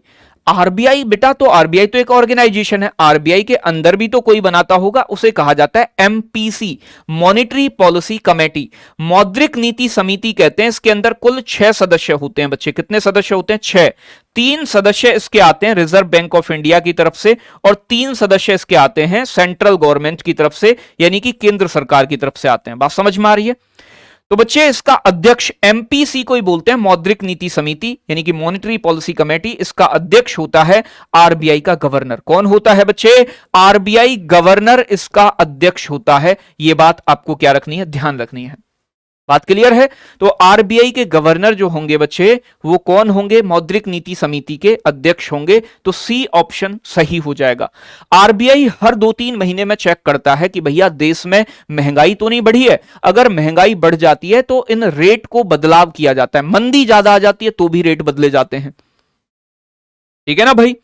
तो बात समझ में आ रही है? कह रहे रेपो दर, प्रत्यावर्ती रेपो दर और बैंक दर कौन निर्धारित करता है? अब बेटा वही चीज पूछा है, प्रत्यावर्ती दर को बोलते हैं रिवर्स रेपो रेट। तो मैंने अभी आपको क्या बताया? आपसे पूछे बैंक रेट, आपसे पूछे रेपो रेट, आपसे पूछे रिवर्स रेपो रेट, आपसे पूछे सीआरआर, सीआरआर को बोलते हैं कैश रिजर्व रेशियो, नगद आरक्षित अनुपात, बहुत पूछा जाता है। यानी कि वो पैसा जो कॉमर्शियल बैंक आरबीआई के पास नगदी के रूप में जमा कराते हैं, कुछ हिस्सा अपनी कुल जमा का कैश के रूप में, उसे बोलते हैं सीआरआर। एक होता है बेटा SLR, statutory liquidity ratio. SLR वो पैसा है जिसे कॉमर्शियल बैंक अपने ही पास जमा रखते हैं, ये कैश के रूप में, प्रतिभूति के रूप में, सिक्योरिटीज के रूप में, गोल्ड के रूप में हो सकता है। मार्जिनल स्टैंडिंग फैसिलिटी एमएसएफ याद करो थोड़ा सा, अगर कॉमर्शियल बैंकों को एक दिन के लिए पैसा उधार चाहिए आरबीआई से तो एमएसएफ रेट पर उधार मांगते हैं, ठीक है ना भाई। ओपन मार्केट ऑपरेशन, ओएमओ जिसे कहते हैं, ओपन मार्केट ऑपरेशन में आरबीआई प्रतिभूतियों को खरीदता बेचता है जिसके माध्यम से बच्चे महंगाई पर नियंत्रण होता है। तो रेपो रेट हुआ, ये सारी मौद्रिक नीति के उपकरण है। कौन कौन निर्धारित करता है? रिजर्व बैंक ऑफ इंडिया बनाता है मौद्रिक नीति। तो भैया यहां आपका reserve bank of India, NABARD के बारे में मैंने आपको बता रखा है, national bank for agriculture and rural development, SEBI securities and exchange board of India, SBI state bank of India, सार्वजनिक क्षेत्र का सबसे बड़ा बैंक। अच्छा, देश में कुल सरकारी बैंकों की संख्या कितनी है? तो बेटा ध्यान रखिएगा 12 हैं। राष्ट्रीयकृत बैंक पूछे तब भी 12 बताने हैं, और आपसे पब्लिक सेक्टर बैंक, सरकारी बैंक पूछे तब भी आपको 12 ही बताने हैं। आगे बात करूं अगले प्रश्न की, भारतीय मुद्रा के 2000 रुपए के नोट पर निम्नलिखित में से कौन सा रूपांकन बच्चे मौजूद है? कौन किसका चित्र बना हुआ है? ये क्वेश्चन पूछा गया है, जल्दी से बताएंगे कि किसका मूल्यांकन किया गया है। तो बताएंगे सभी बच्चे क्या होगा। मंगलयान किस पे बच्चे? 2000 के नोट पे मंगलयान है, ठीक है ना। सांची का स्तूप कितने पे है बच्चे? स्तूप, ठीक है ना, तो 200 के नोट पे, 200 के पे। सूर्य का कोणार्क, जो सूर्य मंदिर है कोणार्क का बच्चे, वो कितने पे? 10 रुपए के नोट पे, 10 रुपए के नोट पे। रथ, हम्पी का रथ बेटा कितने पे? 50 रुपए के नोट पे। 100 रुपए के नोट पे क्या है? 100 रुपए के नोट पे है रानी की बाब का फोटो। 100 रुपए के नोट पे है रानी की बाब का फोटो, रानी की बाबड़ी, बाब, ठीक है ना भाई। आगे बात करूं मैं बच्चे, 20 रुपए पे है एलोरा की गुफाएं, एलोरा की गुफाएं, अजंता एलोरा याद होगा आपको। 500 रुपए पे बच्चे लाल किला बना हुआ है, रेड फोर्ट, लाल किले का चिन्ह है, ये बात ध्यान रखनी है। अच्छा, एक छोटा सा क्वेश्चन और भी देखो, छोटा सा, यही मैं पूछ रहा हूं कि भारतीय मुद्रा पर कुल कितनी भाषा होती है? टोटल लैंग्वेज कितनी होती है? भाषा। भारतीय मुद्रा पर कुल भाषाओं की संख्या कितनी होती है? जल्दी से बताएंगे। टोटल ओवरऑल कितनी होती हैं बच्चे? 17 भाषाएं होती हैं। 17 में से 15 लैंग्वेज ऐसी होती हैं जो आपकी राजभाषाएं हैं। 2 भाषाएं हिंदी और इंग्लिश होती हैं, ये बात आपको ध्यान रखनी है। कई बार 15 भी ऑप्शन में होता है, इंग्लिश हिंदी को छोड़ के 15 है। ये कह रहा है अनुसूचित बैंक एक ऐसा बैंक है। बेटा शेड्यूल बैंक किन्हें कहा जाता है? ये डेफिनेशन बड़ी पूछी जाती है, ठीक है ना भाई। अनुसूचित बैंक किन बैंकों को कहा जाता है? जिनका राष्ट्रीयकरण हो जाए तो बेटा वो तो राष्ट्रीयकृत बैंक होते हैं। जिनका राष्ट्रीयकरण ना हो ऐसी भी कोई बात नहीं कही गई है, तो यानी कि ये दोनों ऑप्शन गलत है। ये कह रहा है दूसरे देश में स्थापित हो, तो बेटा उन्हें तो फॉरेनर बैंक यानी कि विदेश में भी शाखा हो, ऐसी भी कोई बात नहीं है। ये कह रहा है included in the second schedule of RBI act, तो जिनको शामिल किया जाता है आरबीआई एक्ट की सेकंड शेड्यूल में। आरबीआई एक्ट कौन सा है बेटा? आरबीआई एक्ट है 1934 की, जो सेकंड शेड्यूल के अंदर शामिल है, दूसरी अनुसूची के अंदर शामिल हैं। उन सभी बैंकों को हम क्या बोलते हैं? उन्हें हम अनुसूचित बैंक कहते हैं, शेड्यूल बैंक कहते हैं। बेटा क्या होगा? यहां आ जाएगा ये, ठीक है ना भाई, ये हो जाएगा यहां पे। तो दूसरी सूची में जो शामिल हैं, आरबीआई एक्ट 1934 की जो दूसरी सूची में शामिल हैं, वो सभी शेड्यूल बैंक हैं।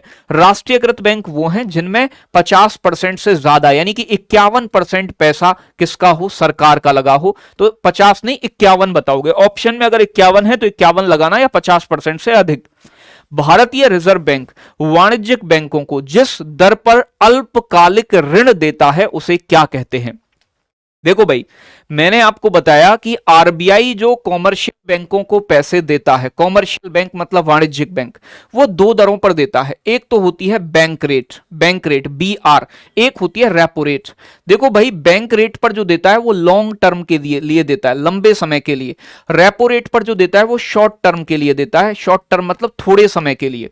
तो देखो, अगर मैं यहां बात करूं प्यारे बच्चे आपसे कि रेपो रेपो रेट सही होगा या फिर रिवर्स रेपो रेट सही होगा? अल्पकालिक पूछ रहा है। अल्पकालिक तो बच्चे अल्पकालिक के लिए तो आप रेपो रेट का इस्तेमाल करोगे, ठीक है ना भाई, ए हो जाएगा।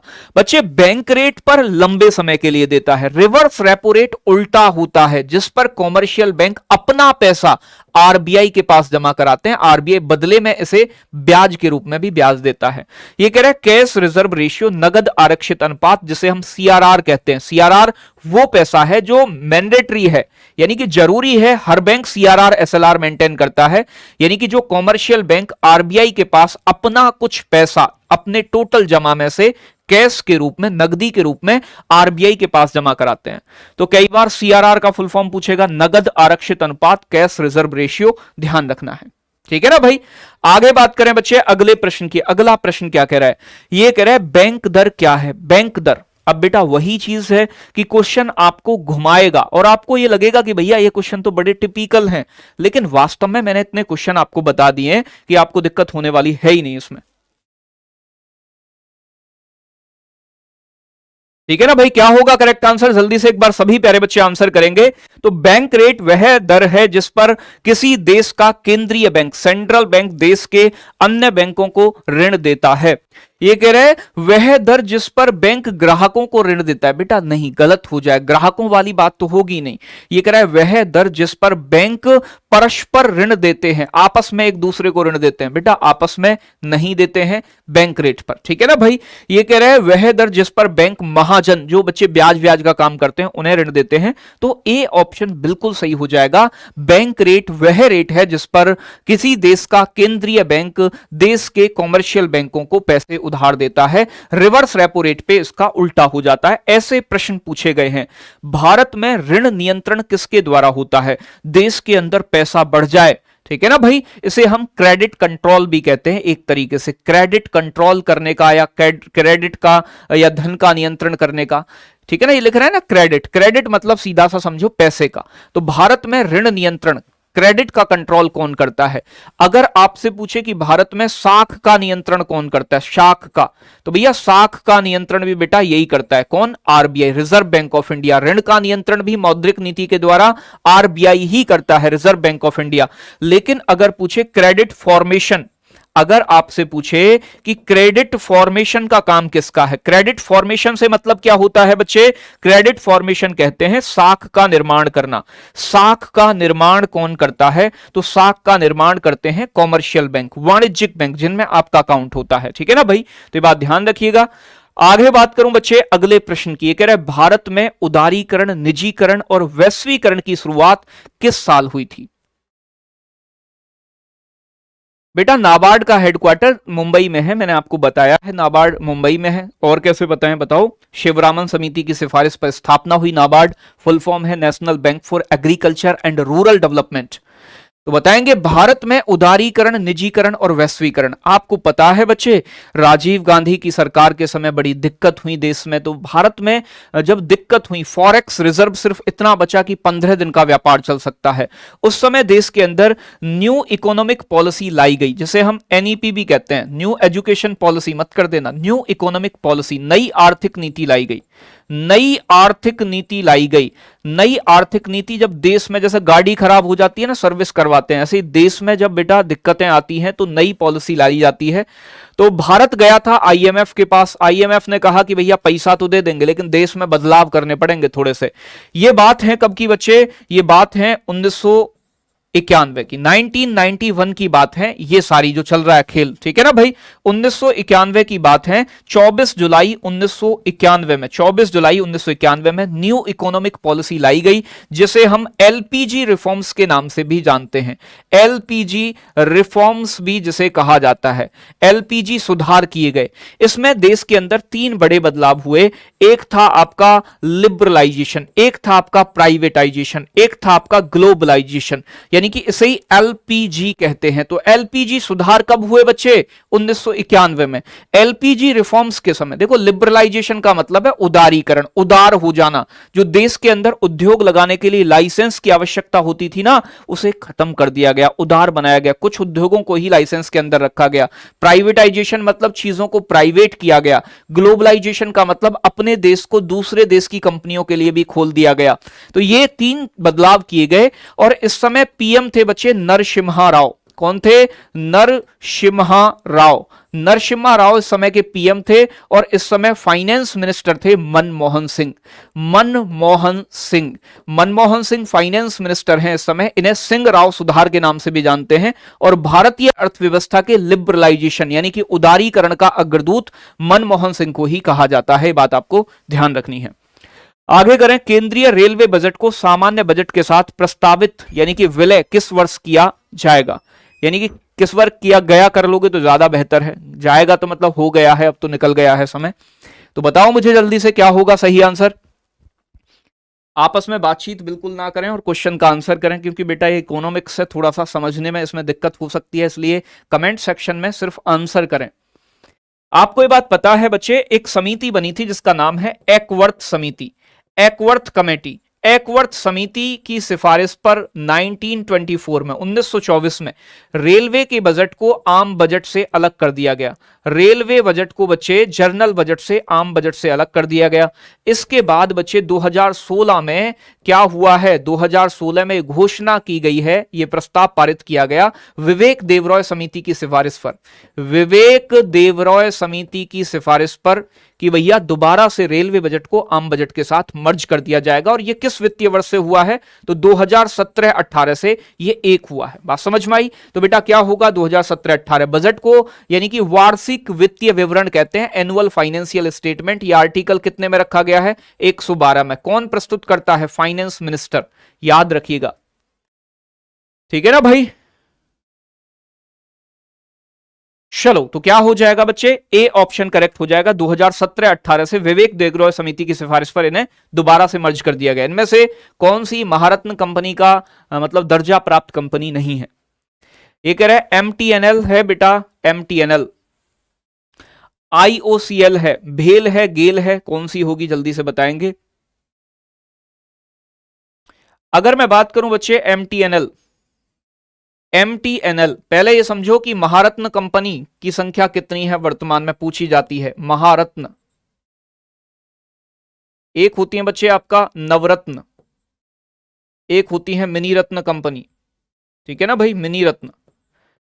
अगर मैं बात करूं बच्चे आपसे महारत्न कंपनियों की संख्या कितनी है, तो 12 है, 12 है वर्तमान में, ध्यान रखना है। और आपसे पूछे कि बच्चे मिनी रत्न कितनी है, तो मिनी रत्न सॉरी नवरत्न कितनी है, तो 13 है। और मिनी रत्न कितनी है, तो 74 होनी चाहिए, 74, यही होना चाहिए ना, बिल्कुल। तो अब 12 हो गई हैं। इसमें से बात करूं बच्चे आईओसीएल और आपका बच्चे भेल और गेल, ये तीनों जो है बच्चे आपकी, ये आपकी नवरत्न कंपनी है, सॉरी महारत्न कंपनी है। जो एमटीएनएल है बेटा, ये आपकी नवरत्न कंपनी है। ठीक है ना? तो मैं लिस्ट दे दूंगा आपको जब आपकी गागर में सागर कराऊंगा, तो महारत्न और नवरत्न की पूरी लिस्ट ले आऊंगा और सारी दिखा दूंगा कि भैया कौन सी महारत्न कब कैसे कब स्थापित हुई। ठीक है ना? यहां देखें ग्रे रेवोल्यूशन से पूछ रहा है। ग्रे रेवोल्यूशन किससे संबंधित है? चमड़े से, उर्वरक से, मछली से, किससे जुड़ी हुई है? बताओगे जल्दी से। तो बच्चे अगर मैं बात करूं ग्रे रेवोल्यूशन की, जैसे ग्रीन रेवोल्यूशन, हरित क्रांति के बारे में आपने सुना होगा, श्वेत व्हाइट क्रांति, श्वेत revolution, white revolution, operation flood, दूध से संबंधित है। तो बताओ इसका क्या होगा करेक्ट आंसर? सभी बच्चों का आंसर आना चाहिए। ये गागर में सागर कब आएगा? बेटा टाइम टेबल बता दिया है, 31 से स्टार्ट है क्लास। पहली क्लास मैथ की है, 2 तारीख में मेरी ज्योग्राफी की क्लास है, बेहतरीन वाली एकदम, 200-250 क्वेश्चन। ग्रे रेवोल्यूशन का संबंध किससे बच्चे? उर्वरक, फर्टिलाइजर्स प्रोडक्शन से। अगर मैं बात करूं बच्चे ब्राउन रेवोल्यूशन, ब्राउन, ब्राउन किससे है? तो ब्राउन यानी कि भूरी क्रांति, चमड़ा और मछली उत्पादन से बेटा नीली क्रांति का संबंध, नीली। याद होगा आपको, रेशम पालन को सेरीकल्चर कहा जाता है, आप जानते हैं सभी। सहतूत के पेड़ पर किया जाता है, एक प्रकार का क्या होता है, ये प्रोटीन होता है। सरकार अनिवार्यतः कितनी फसलों के लिए एमएसपी की घोषणा करती है? बेटा कई बार मैंने आपको बताया है कि एमएसपी की फुल फॉर्म होती है मिनिमम सपोर्ट प्राइस, और एग्जाम में पूछी जाएगी आपसे। एमएसपी से 3-4 क्वेश्चन बने हैं जीडीपी में, मतलब जीडी में पिछली बार। चलो भाई बहुत अच्छे। कह रहे हैं महारत्न कंपनी 11 हैं, बेटा बढ़ गई हैं, 12 हो गई हैं, एक बार दोबारा से चेक कीजिएगा। 12 हैं अब प्रेजेंट में महारत्न कंपनी। तो मैंने आपको बताया था कि ध्यान रखना है बच्चे, 22 फसलों के लिए एमएसपी जारी करती है। एमएसपी की अनुशंसा, देखो अनुशंसा करने का काम है सीएसीपी का, commission for agriculture cost and prices, कृषि कीमत एवं कृषि लागत एवं मूल्य आयोग। जबकि एमएसपी की जो घोषणा करता है वो सीसीईए करता है, cabinet committee on economic affairs घोषणा करता है, घोषित करता है। और इसका अध्यक्ष कौन होता है? प्रधानमंत्री होता है। एमएसपी की घोषणा cabinet committee on economic affairs, और बच्चे CACP commission for agriculture cost and prices सिफारिश करना एमएसपी की। गन्ने की फसल एकमात्र के लिए एफआरपी जारी होता है, FRP fair and remunerative price. FRP को बोलते हैं हिंदी में उचित एवं लाभकारी मूल्य, ठीक है ना। क्या जारी होता है बच्चे? उचित एवं लाभकारी मूल्य जारी किया जाता है, उचित एवं लाभकारी मूल्य जारी किया जाता है इसके लिए, ठीक है ना। आगे बात करूं बच्चे अगले प्रश्न की, कह रहा है आपसे सार्वजनिक क्षेत्र के जो पीएससीज होते हैं, यानी कि सार्वजनिक क्षेत्र के उपक्रम कह सकते हो आप, पीएसई। पीएससीज का मतलब होता है कंपनी, सरकारी कंपनी। सरकारी कंपनियों का कुछ हिस्सा बेचकर सार्वजनिक क्षेत्र के उद्यमों के निजीकरण की प्रक्रिया को किस नाम से जानते हैं? यानी कि अगर सरकार, सीधी सी बात समझो, अगर मैं सीधी सी बात करूं आपसे बच्चे यहां, तो महारत्न, यहां महारत्न कह रहा हूं मैं आपसे, सार्वजनिक क्षेत्र की जो कंपनी है वो जैसे महारत्न, मणिरत्न, नवरत्न, ये सब किसकी हैं? सरकारी कंपनी है। सरकार अपनी कंपनियों के कुछ शेयर बेच दे, ठीक है ना भाई, तो शेयर बेचने के प्रोसीजर को निजीकरण कर रही है, प्राइवेट लोगों को हिस्सा दे रही है अपनी कंपनी में, तो क्या कहते हैं बच्चे उसे? आधुनिकीकरण, मॉडर्नाइजेशन बेटा गलत हो जाएगा, डिसइन्वेस्टमेंट कहा जाता है। विनिवेश, सरकार विनिवेश कर रही है। विनिवेश का मतलब अपना हिस्सा कम कर रही है, आउटसोर्सिंग नहीं होगा। ये कह रहा है बच्चे व्यवसायीकरण, बच्चे नहीं होगा। कॉमर्शियलाइजेशन तो नहीं होगा बच्चे, क्या होगा? विनिवेश होगा। डिसइन्वेस्टमेंट यानी कि सरकार के द्वारा सरकारी कंपनियों के कुछ हिस्से को बेचना क्या कहलाता है? विनिवेश कहलाता है। आगे बात करूं बच्चे, अगला क्वेश्चन क्या कह रहा है? भारत में सिक्के की दशमलव प्रणाली को कब बदला गया? सिक्का यानी कि आपने देखा होगा ना, पहले 1 रुपए के अंदर ना बच्चे, पहले 1 रुपए में 16 आना हुआ करते थे। आना यानी कि पहले डेसिमल सिस्टम काम नहीं करता था भारतीय करेंसी के अंदर, लेकिन भारतीय करेंसी में इस आना वाले सिस्टम को खत्म करके दशमलव प्रणाली लाई गई। और दशमलव प्रणाली में क्या किया गया बच्चे, कि जो हमारा 1 रुपया है उसे 100 पैसे के बराबर माना गया, 100 पैसे के बराबर डेसिमल सिस्टम के बाद में। तो भारत में पूछ रहा है कि ये डेसिमल सिस्टम जो भारतीय करेंसी में लाया गया है वो कब लाया गया है? बताओ जल्दी से। जुलाई 1957। बहुत गजब बच्चे। तो क्या होगा सही आंसर? यहां पर होगा अप्रैल 1957। अप्रैल 1957 में डेसिमल सिस्टम को लागू किया गया था, ठीक है ना भाई। हाँ बेटा सारे ऑप्शन 57 हैं, लेकिन महीना अलग अलग है, ये बात भी ध्यान रखनी है। तो कई बार अगर थोड़ा सा फंसाने की कोशिश करेगा तो आपको 1957 तो देगा ही देगा, लेकिन साथ के साथ महीने में बदलाव कर देगा, तो ये बात ध्यान रखनी है। अच्छा ये बताओ, भारतीय मुद्रा का जो प्रतीक चिन्ह है, आपने देखा होगा देवनागरी के रै से लिया हुआ है, ये कब एक्सेप्ट किया गया था? भारतीय मुद्रा के लिए प्रतीक चिन्ह कब एक्सेप्ट किया गया? जो आपका ये वाला प्रतीक चिन्ह है, तो 2010 में इसे स्वीकार किया गया था, भारतीय मुद्रा के प्रतीक चिन्ह को। यह भी क्वेश्चन एसएससी ने पूछा है डी उदय कुमार द्वारा बच्चे इस प्रतीक चिन्ह को निर्माण किया गया था, बनाया गया था, डी उदय कुमार, ठीक है ना भाई। तो उदयन भी कहते हैं, कई बार उदय भी कह देते हैं, तो एक ही चीज है। ये कह रहा है भारत में Tata iron steel company limited की स्थापना, टिस्को की स्थापना किस वर्ष की गई? बच्चे टिस्को आपसे कई बार पूछी भी जा चुकी है एसएससी के द्वारा, और आपका जीडी के पेपर में भी पूछी गई थी पिछली बार। तो बच्चे ये कहां है? जमशेदपुर में है, जमशेदपुर में है। और जमशेदपुर कहां है? झारखंड में। झारखंड जमशेदपुर के अंदर स्थित है आपका ये टिस्को। टिस्को की स्थापना कब हुई थी? तो 1907 में हुई थी, ये बात ध्यान रखनी है। 1907, टिस्को 1907। बहुत अच्छे, गजब, सभी बच्चों का आंसर आ रहा है। आगे बात करूं बच्चे आपसे अंतरराष्ट्रीय मुद्रा लेन देन के संदर्भ में आईएमएफ का पूर्ण रूप क्या है? आईएमएफ, देखो भैया आपको पता होगा, ब्रिटेन वुड्स के ट्विन 1944 में, 1944 में यूएसए के, अमेरिका के ब्रिटेन वुड्स शहर में एक मीटिंग हुई, एक समझौता हुआ, जिसमें एक तो आईएमएफ की स्थापना की गई और एक बच्चे आपका वर्ल्ड बैंक, विश्व बैंक की स्थापना की गई। वर्ल्ड बैंक का आईबीआरडी खोला गया था, आईबीआरडी, ठीक है ना भाई।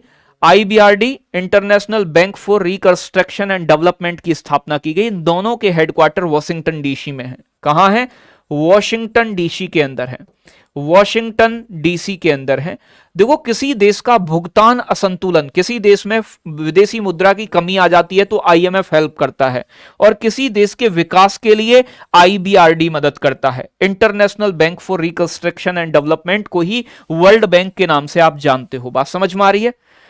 तो ये पूछ रहा है आपसे बच्चे कि अंतरराष्ट्रीय मुद्रा लेन देन के संदर्भ में आईएमएफ का मतलब क्या है? International monetary firm, international monetary fund. ये कह रहा है इंडियन मॉनिटरी फर्म या फिर इंटरनेशनल मॉनिटरिंग फंड। तो बच्चे इंटरनेशनल मॉनिटरी फंड 1944 में स्थापित, ब्रिटेन वुड्स समझौते में औपचारिक रूप से स्थापना 1945 में हुई थी, औपचारिक, ऑफिशियल। इसका हेडक्वार्टर कहां है? तो वॉशिंगटन डीसी में है, ध्यान रखना है, वॉशिंगटन डीसी के अंदर है, वॉशिंगटन डीसी में इसका हेडक्वार्टर है। आगे बात करूं बच्चे अगले प्रश्न की। प्रश्न कह रहा है अंतरराष्ट्रीय पुनर्निर्माण एवं विकास बैंक, जिसे हम शॉर्ट फॉर्म में भी पीछे बताया आईबीआरडी के नाम से भी जानते। आईबीआरडी ही एक्चुअल में वर्ल्ड बैंक है। पहले आईबीआरडी की ही स्थापना हुई थी 1944 में, 1944 में। इसका हेडक्वार्टर भी कहां है? वॉशिंगटन डीसी में। तो ये कह रहे हैं कि IBRD, international bank for reconstruction and development को सामान्यतः इनमें से किस रूप में जानते हैं?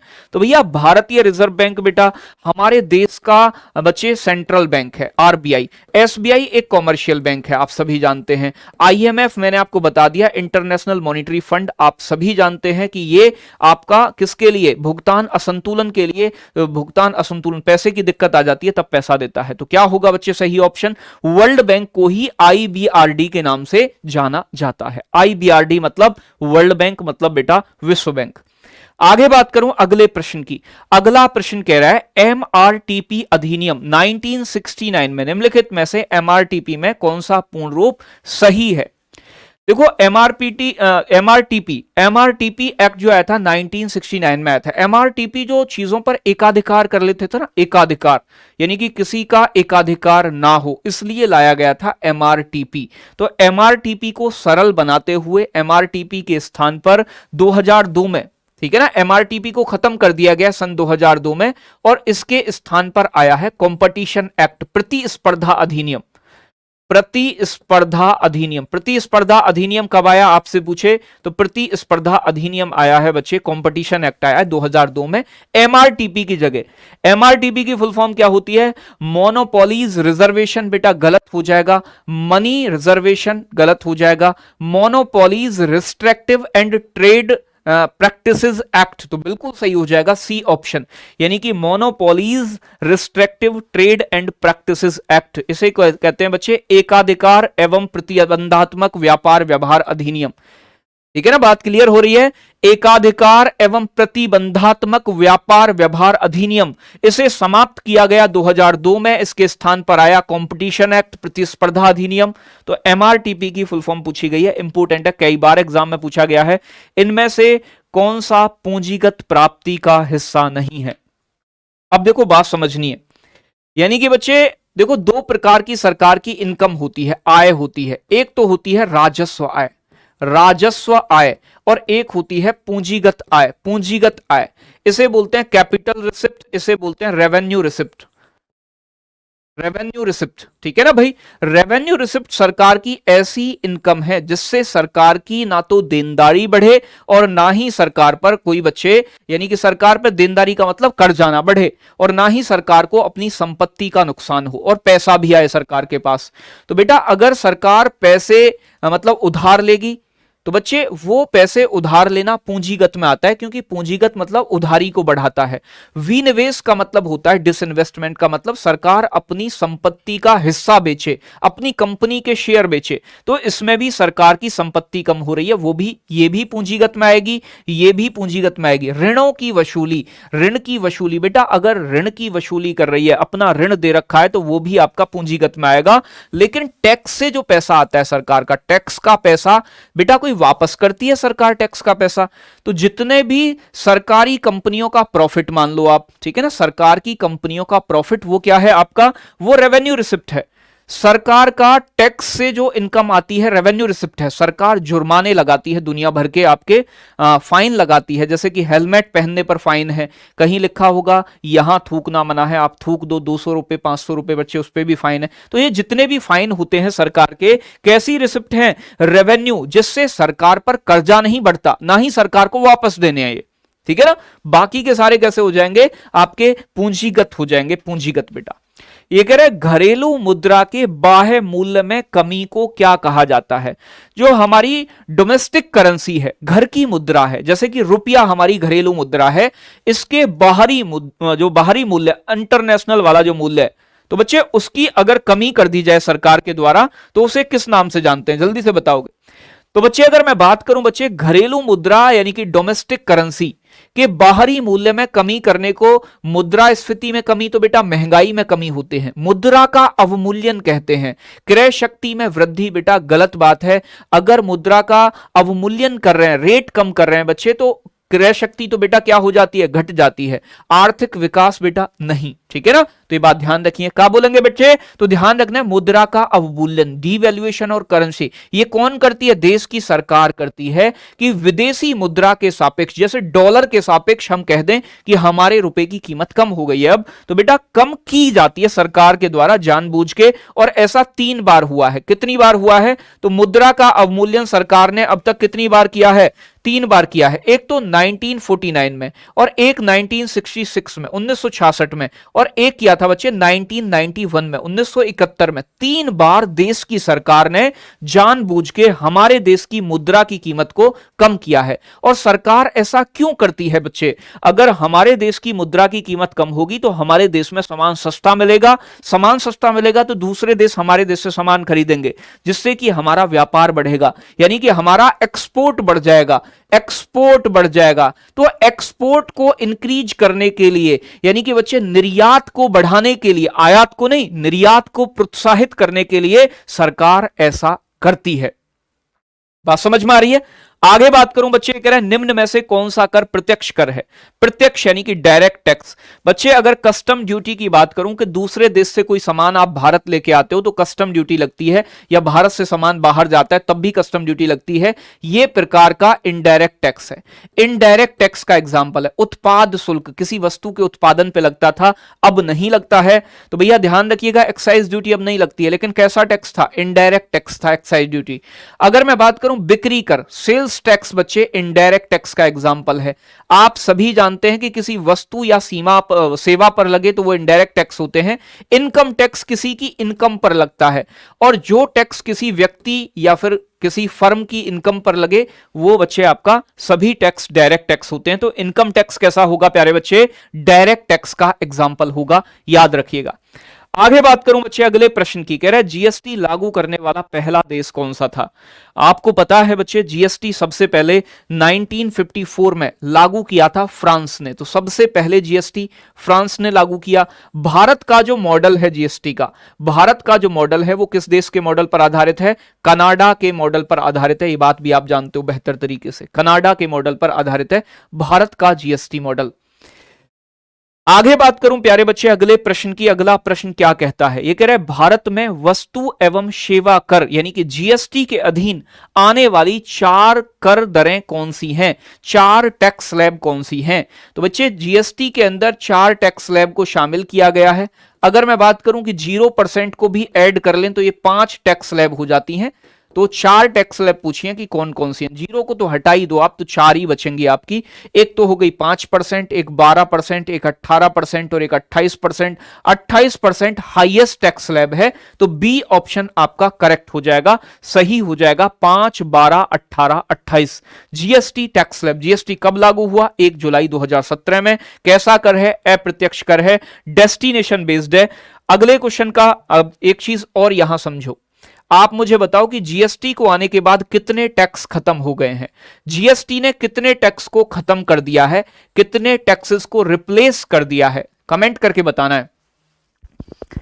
कितने टैक्सेस को खत्म कर दिया है? बहुत सारे बच्चों का आंसर आ रहा है बेटा 17 टैक्स और 23 सेस। सेस बोलते हैं बच्चे अधिभार, तो 17 करों को और 23 अधिभार, सेस को हटा दिया है, अधिभार को इसने हटा दिया है। बात समझ में आ रही है?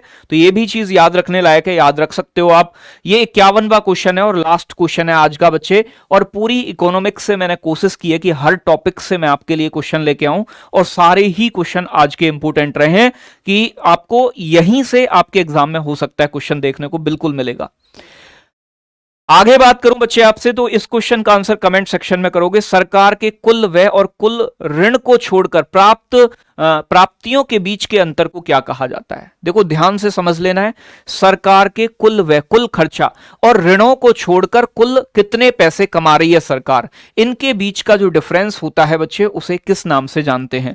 तो जहां भी ऋणों को छोड़ने की बात करें, राजकोषीय घाटा आंसर आ जाएगा। ठीक है ना भाई, राजकोषीय घाटा। ऋणों को छोड़कर बात कर रहा है, राजकोषीय घाटा। सामान्य पूछे कि सरकार की आय और व्यय के बीच के अंतर को क्या कहते हैं, तो बजट घाटा कहते हैं, बजट डेफिसिट कहते हैं। आशा करता हूं क्लास अच्छी लगी होगी। अब बच्चे आपको जो लास्ट जानकारी सुन लेनी है, आपकी गागर में सागर सीरीज स्टार्ट होंगी। अभी आप बच्चे कल और मतलब कल आराम कीजिएगा आप। 31 तारीख से आपकी क्या है, गागर में सागर सीरीज, जिसमें पहली क्लास अंकित भाटी सर के द्वारा होगी 31 तारीख में। 1 तारीख में करंट अफेयर्स सोनबीर सर के द्वारा। फिर बच्चे 2 तारीख में हिंदी और इंग्लिश की क्लास होनी है। इंग्लिश वाले इंग्लिश पढ़ेंगे, हिंदी वाले हिंदी, नवीन सर के द्वारा। और बच्चे आपके एक दूसरे आपके टीचर हैं, क्या नाम है सर का, विपिन सर के द्वारा। और बच्चे ज्योग्राफी की क्लास उसी दिन 2 बजे से होगी। 2 बजे से ज्योग्राफी की क्लास होगी। बेहतरीन क्लास और बेहतरीन क्वेश्चंस सभी क्लासेस के अंदर देखने को मिलेंगे। तो एक ऐसा रिवीजन होगा और ऐसे क्वेश्चंस का कॉम्बिनेशन होगा जो एग्जाम में आपको सीधे सीधे देखने को मिलेंगे। एक बार अगर क्लास अच्छी लगी हो तो सभी बच्चे क्लास को लाइक कर देंगे। मिलते हैं 2 तारीख में दोपहर 2 बजे ज्योग्राफी की एक जबरदस्त मैराथन के साथ। बच्चे love you, take care, bye bye. बहुत सारा प्यार, मेहनत करते रहो जबरदस्त तरीके से।